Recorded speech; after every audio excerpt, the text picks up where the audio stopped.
السرطان وتوقعات شهر آب أغسطس 2025. توقعاتك لهذا الشهر عطارد العائد مباشرة يوم 11 أغسطس رح يفتح المجال الحوار داخلي وانفتاح عاطفي.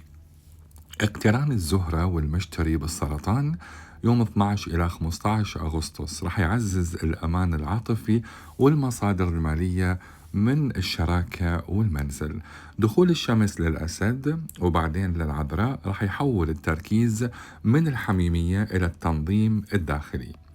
على الصعيد المالي مولود برج السرطان خلال شهر آب أغسطس شهر 8 2025 أكو فرص مالية جديدة ورا منتصف الشهر، لكن بالبداية أنه نحذر من الإنفاق العاطفي.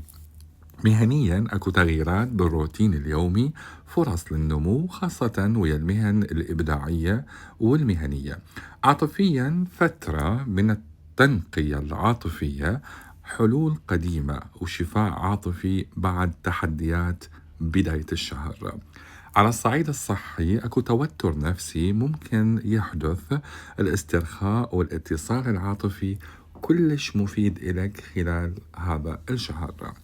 إذا إن شاء الله شهر واعد حلو، خصوصا إنه المشتري متواجد عندك، أكو اقتران حلو ما بين الزهرة وما بين المشتري خلال الشهر.